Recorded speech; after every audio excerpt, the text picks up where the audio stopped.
You might not have the necessary resources to have a marketing team or a creative team that's helping you decide on your visuals yet. And so therefore you have to kind of come up with these things on your own, communicate it in a creative process way. One of the biggest things is to find good references. Hey guys, so this is David with Denim Stitch Creative. Today we're going to go over how to get references. So when you are approaching your videographer, your video production team, your creative agency, that you're prepared to give them some sort of reference in what you're looking to do visually, right?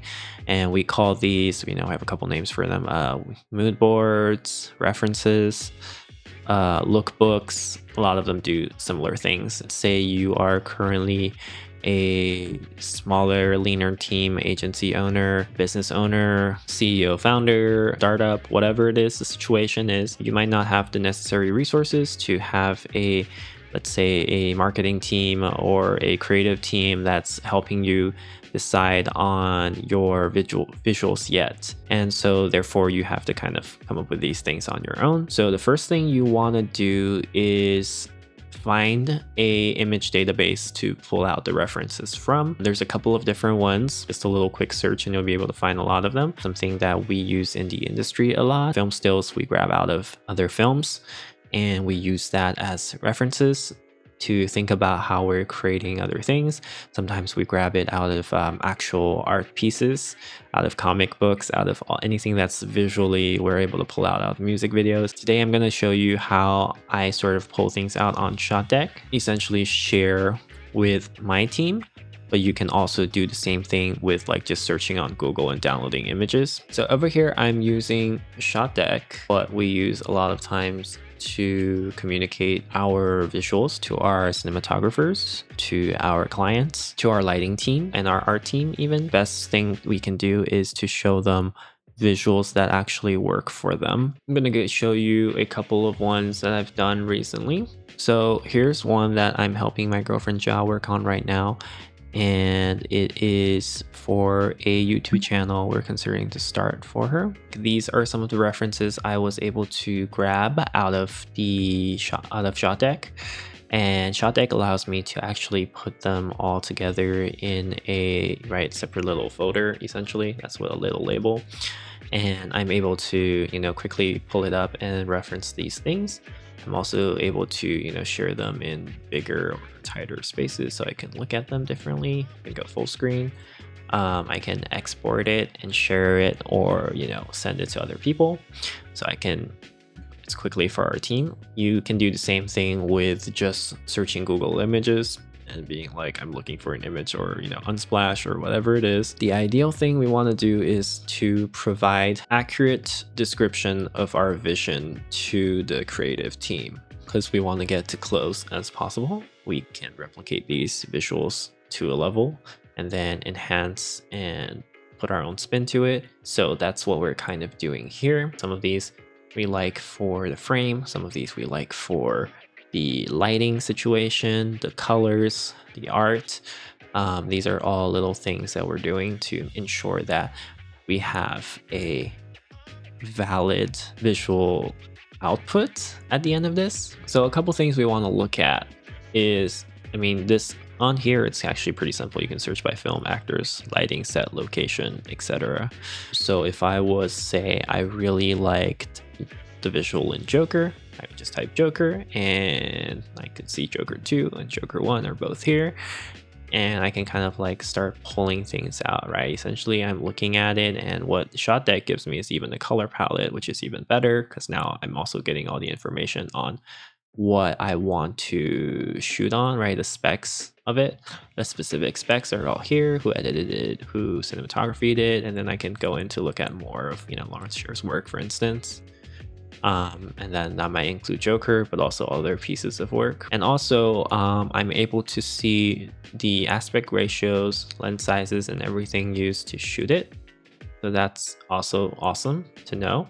If you are talking to your creative team, these are all really great, right? You're talking to your camera department, if you're talking to your DP, these are all great things to have. Once I have a list of these things, I put them into decks. If you are a Mac user, definitely you can use Keynote to create these pretty, keynotes.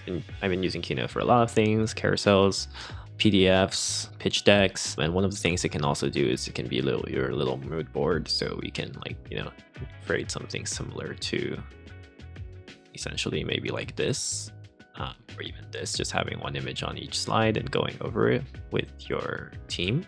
It's your first time working with them. This is definitely a very useful reference document of just visuals or videos that inspired you to come find us, or inspired you to say, hey, I want to create a vision that looks like this, right, for our brand, for our company, for our little interviews sessions.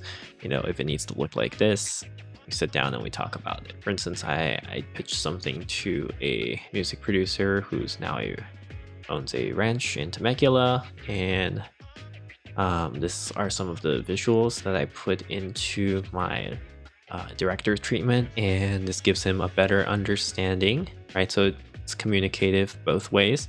Me as a director am able to communicate my vision to them, and the opposite also works the same. So if you are hiring a production team and they need to look at references, so they can take a look at this and immediately they can come up with a game plan on what camera are we shooting with, what setups, how much is it going to cost, all these things, right? A producer wants to look at this too and think about okay, how much is this all going to be at the end of the day? We're just trying to use these to get everyone aligned on the same page. So really just think about what these things do for you, like having a visual reference for your creative team or your videographer or your director or your producer, whoever it is, whoever you need to align your brand visions to.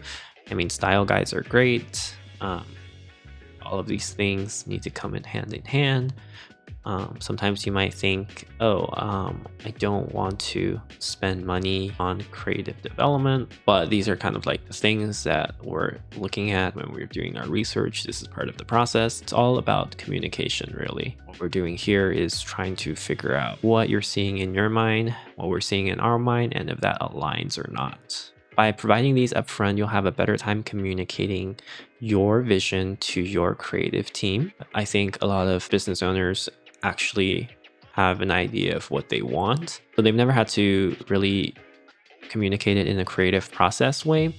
And I just hope this can help everyone kind of understand where this comes from. I hope you enjoyed this video, and if you have any questions, feel free to leave a comment, like, or subscribe to our channel. We will be talking more about how to help businesses rapidly build, elevate, and expand their video capabilities. And mostly we're just here to talk you out of doing video, because a lot of you actually don't currently need video marketing at this point. But if you do, feel free to book a 15-minute call with us and we'll see if we can help you out. See you on the next one.